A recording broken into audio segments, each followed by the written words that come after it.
다니엘서 8장 1절로부터 읽어보도록 하겠습니다. 나 다니엘에게 처음 나타난 이상 후 벨사살 왕 3년에 다시 이상이 나타나니라. 바벨론 벨사살 왕 3년이라고 했어요. 벨사살 왕 3년. 이거는 BC 548년입니다. 이때 이상이 나타난 거예요. 2300년이. 2절 내가 이상을 보았는데 내가 그것을 볼 때에 내 몸은 엘람도 수산성에 있었고 내가 이상을 보기는 을레 강변에서니라. 이렇게 나와요. 3절 내가 눈을 들어 본즉 강가에 두 뿔 가진 수양이 섰는데 뿔이 2개 가진 수양이 섰다는 겁니다. 두 뿔 가진 수양. 그 두 뿔이 다 길어도 한 뿔은 다른 뿔보다 길었고 그 긴 것은 나중에 난 것이더라. 메데바사죠. 다니엘서 8장 뒤 후반부에 가브리엘 천사가 풀어줘요. 메데바사국. 지금으로 말하면 페르시아. 4절 내가 본즉 그 수양이 서와 북과 남을 향하여 받으나 그것을 당할 짐승이 하나도 없고 그 손에서 능히 구할 리가 절대로 없으므로 그것이 임의로 행하고 스스로 강대하더라. 지도를 보고 메데바사 페르시아국을 보면 어디로 확장했는지 알 수가 있어요. 서쪽, 북쪽, 남쪽을 향해서 영토가 확장하죠. 그걸 표현하는 거예요. 8장 5절 내가 생각할 때에 한 수염소가 서편에서 와서 온 지면에 두루 다니되 땅에 닿지 아니하며 그 염소 두 눈 사이에는 현주한 뿔이 있더라. 뿔 하나 달린 수염소가 나오는 겁니다. 어디서? 서편에서. 이거는 후반부에 보면 가브리엘 천사가 헬라, 고대 그리스 국가죠. 양 두 눈에 달린 뿔 수염소가 나오는데 6절 그것이 두 뿔 가진 수양 곧 내가 본 강가에 섰던 양에게 나아가되 분노한 힘으로 그것에 달려가더니 7절 내가 본즉 그것이 수양에게로 가까이 나아가서는 더욱 성내어 그 수양을 쳐서 두 뿔을 꺾으나 수양에게는 그것을 대적할 힘이 없으므로 그것이 수양을 땅에 엎드려뜨리고 짓밟았으나 능히 수양을 그 손에서 벗어나게 할 리가 없더라. 8절 수염소가 스스로 힘이 강대하여 가더니 강성할 때 그 큰 뿔이 꺾이고 그 대신 현주한 뿔 넷이 하늘 사방을 향해서 났더라. 뿔이 꺾인다는 얘기는 알렉산더가 죽는다는 얘기입니다. 그 알렉산더의 부하장수 4명이 카산더 지역, 지금의 이탈리아와 그리스 지역이에요. 리미시쿠스, 여기는 터키예요. 터키. 셀류쿠스, 여기는 시리아, 이라크, 구소련 체제일 때 중앙아시아 일부 광대한 영토를 가지고 있어요. 셀류쿠스. 그 다음에 프톨레미, 지금의 이집트예요. 애국. 이렇게 4개의 나라로 쪼개집니다. 알렉산더가 죽고 나서. 그걸 말하는 거예요. 지금 4뿔이 난다는 게 그걸 얘기하는 거예요. 다니엘서 8장 9절 그 중에 한 뿔에서 또 작은 뿔 하나가 나서 남편과 동편과 또 영화로운 땅을 향하여 심히 커지더니 그 4개의 뿔 중에 하나가 또 그 뿔에서 난다는 거죠. 그 지역이 어디냐면 바로 이 카산더 지역이에요. 이탈리아, 그리스. 이 카산더 지역에서 그 뿔이 난다는 건 한 왕이 나온다는 얘기예요. 이 왕이 로마 제국 교황이라고 얘기했어요. 10절 그것이 하늘 군대에 미칠 만큼 커져서 그 군대와 별 중에 몇을 땅에 떨어뜨리고 그것을 짓밟고 11절 또 스스로 높아져 군대의 주제를 대적하며 그에게 매일 드리는 제사를 제하여 버렸고 그의 성소를 헐었으며 이 예언은 주석이나 이런 데 보면 이 셀류쿠스 왕조 8번째 왕인 안티오쿠스 4세 에피파네스 이거라고 설명이 되어 있거든요. 근데 이거 아니고 12절 범죄함을 인하여 백성과 매일 드리는 제사가 그에게 붙임 바 되었고 그것이 또 진리를 땅에 던지며 자의로 행하여 형통하였더라. 내가 들은 즉 거룩한 자가 말하더니 다른 거룩한 자가 그 말하는 자에게 묻되 이상이 나타난 바 매일 드리는 제사와 망하게 하는 죄악에 대한 일과 성소와 백성이 내어준 바 되며 짓밟힐 이 어느 때까지 이를고 하매 그가 내게 이르되 2300주야까지니 그때의 성소가 정결케 함을 입으리라. 2300주야 때까지 이 작은 뿔 4개의 뿔에서 다시 나온 뿔이 뭐를 한대요? 매일 드리는 제사와 망하게 하는 죄악에 대한 일 그리고 성소와 백성이 이 뿔에게 내어준 바 대해서 2300주야 때까지 이걸 짓밟아 버린다는 겁니다. 이 구절에 대해서 다니엘서 8장 이 13절 구절을 가브리엘 천사가 어떻게 해석해 주냐면 다니엘서 8장 22절부터 설명을 해요. 먼저 21절을 읽어볼게요. 털이 많은 수염소는 헬라 왕이요. 헬라 왕인데 두 눈 사이에 있는 큰 뿔은 곧 그 첫째 왕이요. 헬라 제국을 만든 사람은 누구예요? 알렉산더라고 그랬죠. 알렉산더. 이 왕이 가운데 두 눈 사이에 있는 뿔이라고 직접 가브리엘 천사가 얘기해 주는 겁니다. 22절 뿔이 알렉산더가 꺾이고 죽고 그 대신 네 뿔이 났은즉 그 나라 가운데서 네 나라가 일어난다. 아까 얘기한 대로 카산더, 리미시쿠스, 그 다음에 셀류쿠스, 프톨레미 이렇게 네 개가 나온다는 거예요. 헬라 역사라든지 로마 제국 역사를 좀 배워야 다니엘서 8장뿐만 아니라 예언들을 해석하고 적용할 수가 있어요. 그래서 로마 제국 완전히 모르더라도 부분적으로나마 이 성경에 관련된 부분은 알고 있어야 돼요.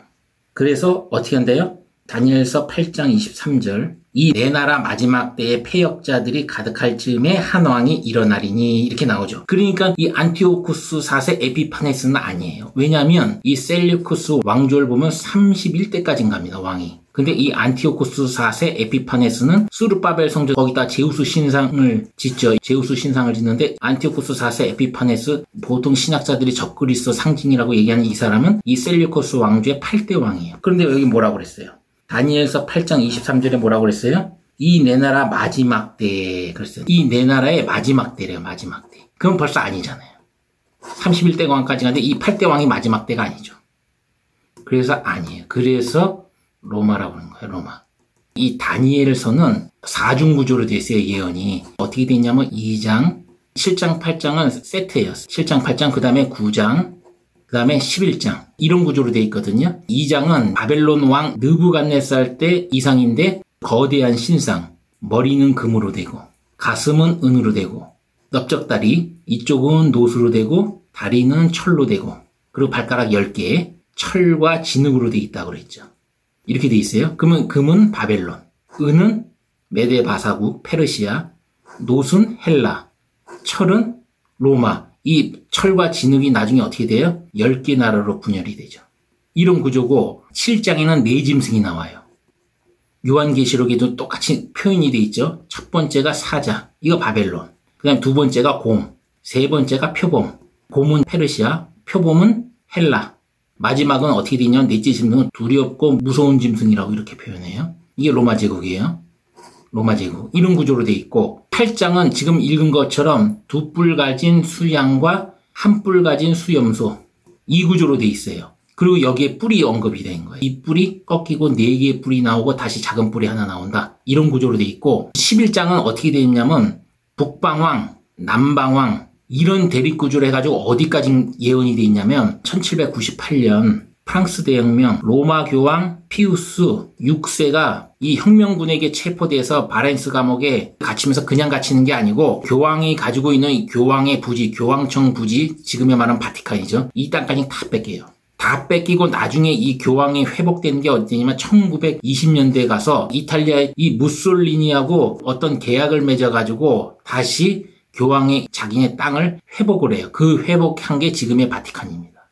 이런 4중 구조로 돼 있어서 처음에 이 북방왕, 남방왕은 셀류쿠스 왕조하고 프톨레미, 이집트로 대비해서 계속 북방왕, 남방왕이라는 말을 쓰면서 이게 셀류쿠스, 프톨레미가 나중에는 로마로 바뀌거든요. 북방왕이 로마가 되거든요. 남방이 이집트가 되는데 나중에 이 남방왕도 다른 걸로 대체가 됩니다. 이런 식으로 구조가 돼 있어요. 이 4중 구조로 돼 있어가지고 이 8장인 이게 꺾이고 여기서 4뿔이 나오고 그 다음에 이 뿔 중에서 한 뿔에서 작은 뿔이 나오죠. 이 뿔이 바로 이 로마의 교황이라는 걸 알 수가 있는 겁니다. 그래서 많은 분들이 이 예언을 연구할 때 교황이 나중에 최종 적그리스도가 되는 게 아니냐 이렇게 얘기하는 거예요. 그러나 요한계시록 마지막 때 예수 그리스도가 재림할 때는 설령 그것이 교황이랄지라도 끝까지 결론을 짓지 말고 하나님이 어떻게 역사하는지 끝까지 보라고 그랬죠. 왜냐하면 그 어떤 역사를 할지는 하나님만 알아요. 어떤 계획을 가지고 할지는 우리는 그냥 그림자만 보는 거예요. 중요한 거는 재림 때 예수 그리스도가 올 때는 전 세계를 좌지우지할 수 있는 거대한 이 종교 권력을 크게 가진 지도자가 전 세계 성도들을 좌지우지하면서 다 타락시킨다는 겁니다. 이거는 변함없는 사실이에요. 이거는. 그게 어떤 자가 될지는 모르겠지만 2300 주야를 해석을 하려면 이런 구조를 알아야 돼요. 이제 뿔의 정체가 뭔지 알았죠. 그러면 이제 2300 주야를 어디서부터 출발점으로 삼아야 되냐. 근데 이 2300 주야를 많이 연구하는 어디 사람들, 그 사람들을 보면 안타깝게도 BC 457년 아닥사스다왕 7년을 잡고 있어요. 왜 그 사람들은 그렇게 잡냐면 윌리엄 밀러라는 사람이 예수 그리스도는 1844년에 온다. 71회와 그 다음에 2300 주야를 기간을 계산해서 보니까 이때다. 그래서 이거를 2300년을 거꾸로 환원했더니 이게 나온 거예요. 그래서 이걸 강조하는데 성경에는 아닥사스다왕 7년에는 그냥 포로 귀환령만 내렸거든요. 그러니까 아니에요. 누가복음 3장 1절을 기준으로 해서 가이사 디베르 로마 황제인 티베리우스 시저라고 그러죠. 이 가이사 디베르 제위 15년에 예수 그리스도가 어떻게 해요? 침례 요한에게 침례를 받으면서 이 기준이 이때가 AD 29년이 나옵니다. AD 29년 이때 예수 그리스도가 30세에 침례를 받아요. 이 30세라는 것도 누가복음 나오죠. 누가복음 3장 23절. 29년에 침례를 받고 이게 1일의 기준이에요. 이 1일의 기준으로 7년을 더하면 이방인에게 복음을 전파하는데 핵심적인 역할을 하는 사도 바울 AD 36년에 다맥삭으로 예수 그리스도인들 믿는 사람들 잡아다 주기로 가다가 예수를 만나서 회심을 하고 회개하고 예수의 사도 바울이 되죠. 이게 1일의 처음부터 끝이라고 그랬어요. 그리고 여기서 거꾸로 계산했더니 BC 71의 첫 출발점은 454년이라고 그랬어요. 이거하고 3년 차이 나죠. 이 사람들하고. 그런데 안타깝게도 이것도 성경에 안 나와요. 성경에는 영이 날 때부터 그냥 성중건령 예루살렘을 재건하라. 재건하는 명령이 떨어진 게 아닥사스다왕 20년에 이 성중건령이 떨어져요. 이때가 언제냐면 BC 444년이에요. 제가 얘기한 이거라고 했는데 얘기한 거에 10년 차이가 나더니요. 성경에는 이렇게 나와요. 그러나 기간을 계산을 하면 분명히 이때 나와야 되거든요. 중건령이. 그런데 성경에는 BC 444년 아닥사스다왕 20년. 이 부분이 안 맞는 부분이 있어요. 그러면 2300 주야를 지금 누구처럼 457년 나는 그러면 454년에 맞췄냐? 그렇지 않다고 봅니다. 그래서 내가 이 부제로 성소 정결의 비밀이라는 부제를 붙인 이유가 있어요.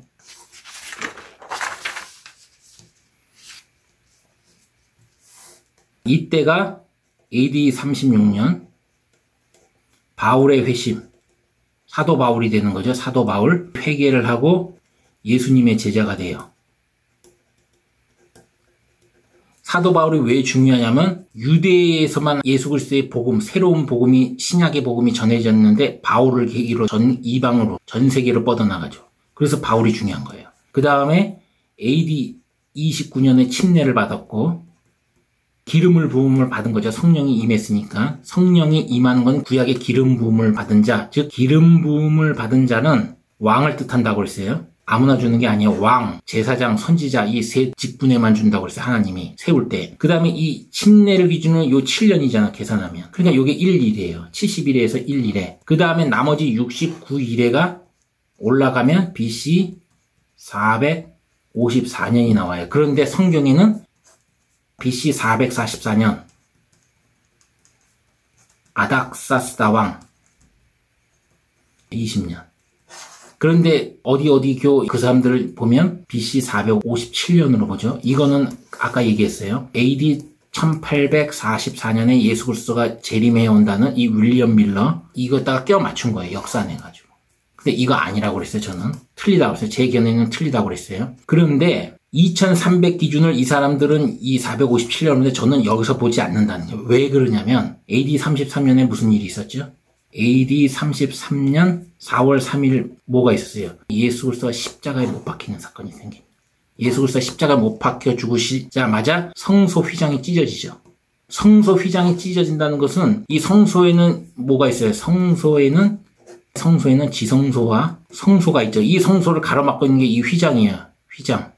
이 휘장은 뭘 뜻해요? 예수 그리스도의 몸을 뜻하죠. 영적으로 보면 이 휘장이 예수 그리스도 십자가에 못 박혀 죽는 순간에 찢어져 버렸어요. 찢어져 버리면서 예수 그리스도의 피로 힘입어 여기를 이제 아무나 들어갈 수 있는 거예요. 모든 사람이 다 제사장이 될 수 있는 거예요. 왜? 예수 그리스도가 비로소 자기 스스로 대제사장이 된 거죠. 십자가에 피 흘려 죽으심으로써 그 피만 가지고 나면 누구나 하나님 앞에 갈 수 있다. 할 수 있는 거예요. 직접 예수 그리스도 자신이 성전이 된 거예요. 성전. 2300주의 핵심은 뭐예요? 성소 정결이에요. 성소가 정결하게 된다는 얘기예요. 성소가 정결하게 되는데 예수 그리스도의 십자가의 사건이 이 대사건이 바로 이 성소 정결이잖아요. 그런데 여기서 기준점을 잡는다? 그건 아니라고 보는 겁니다. 성소 정결을 왜 여기서 잡으면 안 되냐면 아까 그 뿔이 교황이라고 그랬죠. 그러면 교황이 득세한 기간이 있을 거 아니에요. 본격적으로 로마 교황이 세계적으로 영향력을 끼치던 기간이 있을 거란 말이에요. 날짜가. 이때가 언제냐면 AD 583년입니다. AD 583년. 이때 로마 교황이 있던 그 이탈리아는 누가 장악하고 있었냐면 톨레미아라는 나라가 장악하고 있어요. 아까 얘기한 대로 로마가 망하고 서로마 제국이 AD 576년에 망하거든요. 망하면서 AD 576년에 망하면서 10개 나라로 쪼개져요. 다니엘서에 나온 대로 로마가 나중에 10개 나라로 쪼개는데 이 10개 나라 중에 한 나라예요. 톨레미아가. 이 톨레미아가 이탈리아를 장악하고 있었고 이 톨레미아 위쪽에는 누가 있었냐면 동고트가 있었고 북아프리카 지금 무슨 리비아 이집트 이런 쪽에는 누가 있었냐면 반달족이 있었는데 이 세 개 나라가 강력하게 로마 교황을 견제하고 있었습니다. 톨레미아 동고트 반달족을 누가 멸망시키냐면 동로마 황제가 멸망을 시켜요. 누구냐면 이 유스티니안 동로마 황제가 이 세 나라를 쳐가지고 없애요. 없애고 나서 본격적으로 로마 교황이 그때부터 이제 중세 시대로 들어가면서 예수 믿는 많은 개신교들을 많이 죽이죠. 성도를 괴롭히게 한다. 7장에 나올 거예요 아마. 괴롭힌다고 나오는데 그게 많이 죽인다는 뜻이에요. 역사적으로 보면 한 6천만 명 죽였다는데 정확한 거는 모르겠어요. 어쨌거나 로마 교황이 AD 583년서부터 본격적으로 로마 교황으로서 권세를 나타냅니다. 그러면 2300주야의 기준을 이 날로 잡아야죠. 583년. AD 583년. 그럼 이때부터 하는데 2300주야라는 것은 하루로 계산하면 2300주야면 한 7년이 좀 못 되는 기간인데 이 기간 동안에 무슨 일이 벌어졌냐? 그렇진 않단 말이에요. 590년까지 뭐가 벌어졌어요? 그리고 성소 정결 예수가 다시 와서 십자가에 못 박혀 죽었나? 재림이 왔나? 그런 게 아니잖아요. 그러니까 이거는 예언으로 풀어야 될 날짜구나. 그러면 성경에 지난 시간 얘기한 것처럼 민수기 14장 34절 그 다음에 에스겔서 4장 6절에 있는 것처럼 하루를 1일을 1년으로 계산해야 된다. 70일에처럼 1일을 1년으로 계산하면 정확히 483년 후에 예수 그리스도가 침례를 받고 3년 반 동안 새로운 신약, 새로운 언약을 굳건히 하고 십자가에 못 박혀 죽어서 성전, 자기 자신이 성전이죠. 건물 성전을 완전히 폐하해버리고 예물과 제사를 금지시켜버리고 그것처럼 이것도 1일을 1년으로 계산을 하면 단순 계산을 하면 여기서 2300을 더해봐요. 그럼 어떻게 돼요? 예수 그리스도가 재림해오는 날짜는 2883년이 되죠. 언제? 초막절. 예수 그리스도가 초림 때 올 때도 초막절에 태어나셨죠. 베들레헴에서. 예수 그리스도가 출생한 것도 지난 시간에 얘기해서 70일에 얘기할 때 예수 그리스도가 언제 태어난지도 모르는 기독교인들은 거의 대부분이에요. 왜냐면 12월 25일은 바벨론 우상인 태양신 생일이라고 했어요. 24일이 동지인데 바벨론 사람들은 태양이 1년 중에 가장 짧은 날에 태양이 죽었다고 생각한다. 그리고 그 다음날 다시 태어난다. 그래서 생일이라고 했어요. 그 로마의 국교로 기독교로 정한 콘스탄틴 황제가 그 당시 기독교로 개종했던 많은 이방인들을 포용하기 위해서 했다는 역사학자들도 있어요. 마태복음의 그 목동들이 밤에 양을 치면서 별을 봤다고 그러잖아요. 그 목동이 칠 수 있는 기간은 77절부터 초막절까지예요. 그때 밀 이삭 추수를 하고 밑둥이 남아있는데 그 밑둥을 양떼에게 먹이면서 밤을 지새우고 이랬거든요. 예수 그리스도를 초막절 때 이 땅에 오셨다. 초림 때 오셨다. 이 생일로 그래서 저는 이렇게 잡는 겁니다. 유대력으로 7월 15일. 우리식으로 하면 유대력 음력이죠. 우리 음력으로 하면 추석일 거예요. 아마 추석. 거의 비슷할 거예요. 우리나라 음력 8월 15일. 어쨌든 그게 중요한 게 아니고 2300일을 기준으로 하려면 이 작은 뿔이 바로 센 날부터 기준을 세워야 되잖아요. 그러니까 2300년을 한다고 해도 이렇게 되니까 아직도 얼마 남았어요? 800년 넘게 남았죠. 아직 어떻게 되는지 몰라요. 이 날짜도 제가 계산한 게 틀릴 수가 있어요. 그러나 이렇게 계산하는 게 맞아요. 이렇게 계산하는 게 맞습니다. 나는 이때 온다고 자신하지 못해요. 왜냐하면 성경에 예수 그리스도가 재림 시기는 마지막 때는 언제만 한다? 아들도 모르고 아무도 모르고 오직 하나님 여호와 하나님만 안다고 나오니까. 그냥 이거 보고 진짜 이렇게 되는지 이것만 바라보고 살아가고 있는 겁니다. 성소 정결 이 구조를 보면 하나님이 모세를 통해서 회막을 주죠. 성막, 그러니까 하나님이 계시니까 성막이라고 그러죠. 그리고 솔로몬 시대 다윗이 그렇게 성전을 지으려고 했는데 하나님이 허락은 안 하고 솔로몬 때 성전을 짓게 하죠. 성전의 개념은 철저하게 모세의 율법을 통해서 죄를 깨닫고 번제를 상징하는 예수 그리스도의 피를 흘려야 되는 이 역사가 항상 있어야 이게 성소의 정결이 되는 겁니다. 정결, 하나님이 예수 그리스도 십자가의 갈보리산 위에서 골고다 언덕에서 십자가의 피를 흘려서 구원의 문을 열은 것을 재림 때 2300 주야 마지막 지나고 나서 성소 정결, 예수 그리스도가 재림이 오면서 모든 자들, 불의한 자들, 불법한 자들 다 심판하고 각자 한 행위에 대해서 심판하시고 성소를 정결할 때 이 바로 재림 때 2300 주의 예언이 끝난다고 봐야죠. 그렇게 봐야 되는 겁니다. 성소 정결은 반드시 비밀이 뭐냐? 예수 그리스도 피 십자가 사건 이후에는 모세율법 죄를 깨닫는 용도다. 예수 그리스도가 죄를 가지고 나온 자를 영속, 영원히 속지 않은 이런 구조로 되어 있다. 이게 바로 성소 정결의 의미다. 이 성전이 어떻게 예수 그리스도 십자가에 피 흘려 죽으신 이후에 어떻게 변하나 한번 읽어보죠. 고린도전서 3장 16절에서 17절까지 읽어보겠습니다. 너희가 하나님의 성전인 것과 하나님의 성령이 너희 안에 거하시는 것을 알지 못하느뇨. 누구든지 하나님의 성전을 더럽히면 하나님이 그 사람을 멸하시리라. 하나님의 성전은 거룩하니 너희도 그러하니라. 예수 그리스도 십자가의 피의 은혜로 죄사함을 받은 자들은 전부 뭐라고 그래요? 고린도전 3장 16절에 너희가 성전이래요. 너희가 성전이다. 그러니 너희도 거룩하다. 이렇게 해야겠네. 그런데 이 성전을 더럽히는 자, 작은 뿔에 의해서 더럽혀진 자는 어떻게 되는 거예요? 더럽혀지면 멸해버리겠다.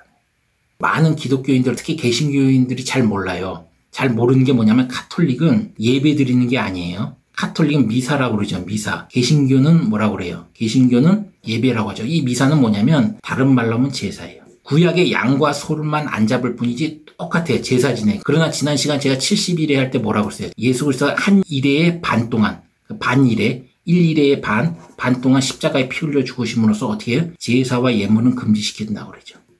최고의 제사는 뭐예요? 예수 그리스도의 피. 그리고 진짜가 왔으니까 가짜들은 없어져야 돼요. 예물은 헌금 이런 것들 전부 다 예수 그리스도의 십자가의 피가 최고의 예물이에요. 이게 금지시켜진 거예요. 근데 이런 거를 막고 하라고 그러면 어떻게 되는 거예요? 똑같이 가는 거예요. 그 작은 뿔이 하는 것처럼 성도를 미혹하는 역사로 똑같이 만들어 가는 거예요.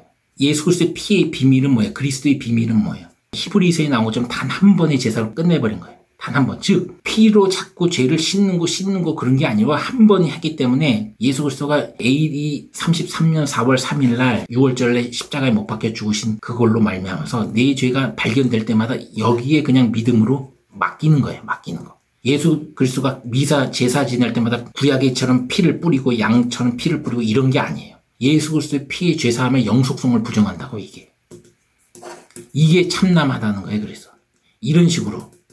그리고 성모 마리아상 이런 거 중보자라고 그러죠. 중보자. 성경에 보면 히브리서에 보면 중보자는 누구예요? 오직 예수 그리스도. 십자가에 피 흘려 죽으신 그 예수 그리스도만 중보자가 될 수 있어요. 누구도 중보자가 될 수 없어요. 이 마리아 성모상 숭배 사상은 바벨론의 우상 숭배처럼 거기서 나온 거예요. 이 모자 숭배 사상에서 나온 거라고. 이 가톨릭이 자 예수 그리스도가 십자가에 못 박혀 죽으시고 부활하신 다음에 예수님의 제자들 사도라고 그러죠. 이 사도들이 복음을 전파하면서 로마로 가는데 그 전에 로마의 국교로 지정되기 전에 교회 대교회가 크게 5개가 있었어요. 뭐가 있었냐면 여저 서로마 교회. 그 다음에 이쪽에 동로마 교회.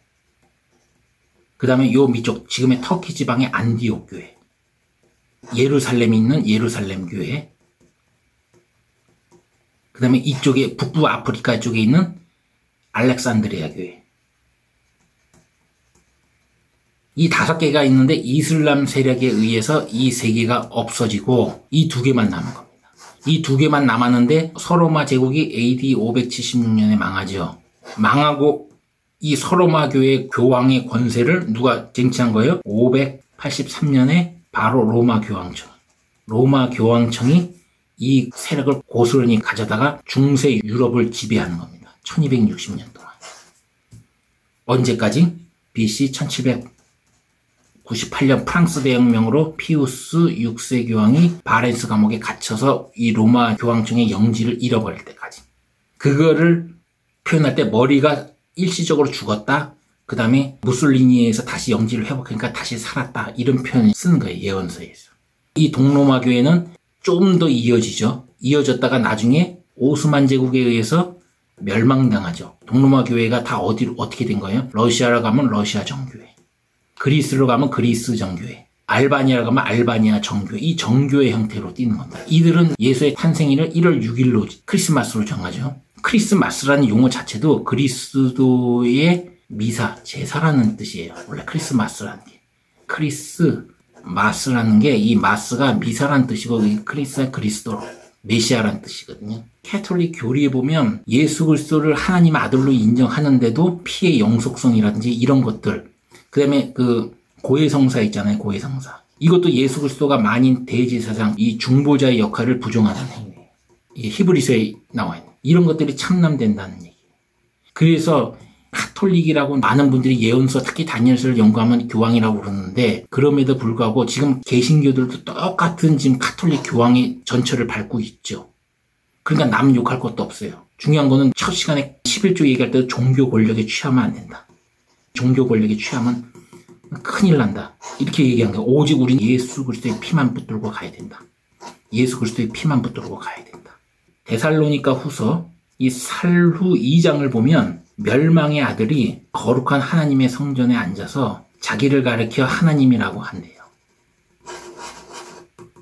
그러니까 지금 우리나라에 무슨 뭐 성경 말씀을 많이 푼다는 이런 사람들이 자기가 하나님이라고 그러죠. 그거 따라가면 안 돼요. 왜냐하면 마지막 예수 그리스도 재림 때에는 상징적으로 오는 게 아니에요. 전 세계를 좌지우지하는 이 적그리스도를 완전히 정리하러 온다고. 그리고 그 감람산에서 구름 타고 가신 것처럼 성경에 나오죠. 그대로 내려온다. 구름 타고 내려오는 걸 봐야 돼요, 우리가. 이거를 상징이라고 얘기하면 안 돼요. 왜냐하면 예수 그리스도 초림 때 올 때도 구약의 예언에 있는 것을 상징적으로 한 게 아니라 그대로 실제로 행동으로 증명을 했거든요. 분명히 행동으로 와서 증명을 하게 될 겁니다. 2300주야는 우리가 그 출발점, 스타트를 끊어서 예수 그리스도 재림의 시기가 언제냐 맞추려고 하면 AD 교황이 득세한 538년으로 잡아야 돼요. 근데 만약에 그 뿔이 교황이 아니면 어떡할 거예요? 그래서 여기에 자신은 못하는 거예요. 만약에 교황이라면 반드시 이 날짜에 583년 이때를 잡아야 돼요. 교황이 그 지금 바티칸 제국, 바티칸 영토를 갖게 된 거는 원래 거기는 AD 313년에 밀라노 칙령에 의해서 콘스탄틴 황제가 기독교를 국교로 정했잖아요. 근데 이 콘스탄틴 황제의 아내를 유폐를 시켜요. 유폐를 시키고 그 아내의 원래 영토를 로마 교황한테 주는 거예요. 서로마 감독한테. 원래 이 옛날에 이 5개의 대교회 할 때는 교황이라고 하지 않고 서로마, 그러니까 서로마 감독. 교회 감독이라고 그래요. 동로마 교회 감독, 안디옥 감독, 알렉산드리아 감독이라 했어요. 이걸 여기 교회를 최우두머리를 감독이라고 그랬거든요. 근데 그것이 어느 순간에 교황으로 바뀐 거예요. 이게 뭐예요? 교권, 교회 권력의 황제란 뜻 아니에요, 교황은. 카톨릭에 대해서 비난하고 그런 게 아니라 성경대로 그냥 따라가다 보니까 그렇게 나온 거예요. 개신교도 마찬가지예요. 교황의 전철을 따라가고 있다. 성경에서는 적그리스도가 딴 데서 나온 게 아니고 살전 보면 하나님의 성전에 앉아서 하나님이라고 그러잖아요. 종교 권력을 가지고 전 세계를 지배할 수 있는 그런 자가 나와서 그 사람이 적그리스도가 된다는 거예요. 그 사람, 이 종교 권력 위에 어떤 한 사람이 나와서 그걸 또 올라타겠죠. 7머리 10뿔 짐승을. 그게 큰 음료가 되는 거고. 데살로니가 후서 2장 3절. 누가 아무렇게 하여도 너희가 미혹하지 말라. 먼저 배도하는 일이 있고 저 불법의 사람 곧 멸망의 아들이 나타나기 전에는 이르지 아니한다. 데살로니가 후서 2장 1절에 예수 그리스도 강림하심과 우리가 그 앞에 모임에 관하여 이렇게 나오죠. 그러니까 이 배도하는 일이 먼저 나오고 그 다음에 멸망의 아들이 나온다. 이 멸망의 아들이 바로 이 작은 뿔이에요. 작은 뿔. 4절 보니까 이 멸망의 아들이 나타나기 전까지 예수 그리스도가 재림하지 않는데요. 저는 대적하는 자라 범사에 일컫는 하나님이나 숭배함을 받는 자 위에 뛰어나 자존, 스스로 높여서 자존이라는 스스로 높이는 거예요. 하나님의 성전에 앉아 자기를 보여 하나님이라 하느니라. 그러면서 7절에 불법의 비밀, 불법에도 비밀이 있다는 거예요. 불법의 비밀이 뭐겠어요? 하나님의 말씀, 예수 그리스도의 피를 인정하는 것 같으면서도 약간 변개시켜가지고 71회에도 그 나오죠. 그 변개시킨다고 해요. 변개. 하나님의 법, 율법을 변개를 시켜요. 이걸 괴율이라고 그러죠. 교묘히 행동하는 걸 괴율인데 이 괴율을 써가지고 교묘히 해가지고 사람들이 다 미혹당하게 있고 거기에 불법의 비밀이 있다는 거예요. 카톨릭 교리도 그렇고 지금 개신교 타락해가면서 종교 권력을 추구하는 이 자체를 연구하다 보면 그 불법의 비밀도 풀리겠죠. 여기서 중요한 거는 이 기간을 마치는 게 중요한 게 아니고, 여기서 뭐라고 써요? 이 주야가 끝나면 짓밟히는 날, 이 멸망의 아들 작은 뿔에 의해서 네 가지였죠. 아까 전에 매일 드리는 제사와 망하게 하는 죄악. 그러니까 여기 가면 망하게 하는 죄악을 저지른대. 이 사람들이 여기 가면 무조건 망하는 거야. 망하는 거. 영적으로 망하는 건 뭐예요? 원래 구원받아야 될 사람이 여기 가서 망하게 된다는 거는 지옥에 가게 된다는 얘기겠죠. 이 망하게 하는 죄, 이런 죄악을 저지른다는 얘기죠. 그 다음에 성소, 성전. 성전은 얘기했어요. 모세의 성막, 그 다음에 솔로몬 시대를 들어오면서 하나님이 이제 건물 안에 들어오죠. 언약궤를 통해가지고. 근데 이 언약궤가 바로 예수 그리스도 십자가에 피 흘려 죽으심으로써 예수 그리스도가 성전이 되고, 실제로 언약궤가 어디론가 사라져버려요. 못 찾아요, 지금도. 예수 그리스도가 친히 성전이 되고, 예수 그리스도를 십자가의 피를 믿고 죄사함 받은 자들은 전부 다 성전이 되죠. 고린도전서 3장 16절. 성전이 돼요. 거룩하라 그래. 더럽혀지면 멸해버리겠다. 그리고 계시록에 보니까 드디어 새 예루살렘 성전에 하나님의 증거장막 성전이 열리는 거예요. 여기에 보니까 언약궤가 보여. 사라졌던 언약궤가 다시 보이기 시작한다. 여기에 갈 수 있는 건 오직 예수 그리스도의 십자가의 피. 고린도전서 3장 11절에서 15절까지 읽어보면 알겠지만, 예수 그리스도의 피의 그 터에다가 어떤 사람은 금으로 세우고, 어떤 사람은 다이아몬드, 보석으로 세우고, 어떤 사람은 집, 나무, 풀 이런 걸로 세운다는 거예요. 그래서 나중에 심판 때 이거 불태워서 자기가 지은 집이 불타지 않고 남아있으면 어떻게 된다고 그래요? 그 사람은 복되다고 그러죠. 그러나 타버린 사람은 자기는 구원을 받는데 무슨 구원이라고 그래요? 부끄러운 구원이라고 하죠. 부끄러운 구원. 그래서 제가 예수 그리스도 피의 반석 위에다가 예수 그리스도 피의 중심의 말씀, 뭐예요? 초림예수, 재림예수 가지고 구약에 있는 말씀을 이렇게 맞춰나가야 돼요. 이렇게 말씀을 많이 가지면 가질수록 말세에 미혹하는 자가 와서 저거에도 이 말씀을 가지면 이게 영적으로 싸울 수 있는 무기가 되는 거예요. 무기가. 2300주에서는 이 기간에 여기에 집착하지 말고 이 성소 정결에 대해서, 이 성소 정결의 이 비밀에 대해서 풀 생각을 해야 돼요. 이것만 가지고 있으면 언제 오든 들어갈 수 있고 이겨낼 수 있습니다. 만약에 2300주야가 있으면 그것은 뿔이 쓴 멸망의 아들인 7장에는 작은 뿔로 나오죠. 이 수염소에서 한 뿔이 꺾이고 거기서 다시 네 뿔이 나오고 그 네 뿔 중에서 한가운데서 뿔이 나오는 요 뿔.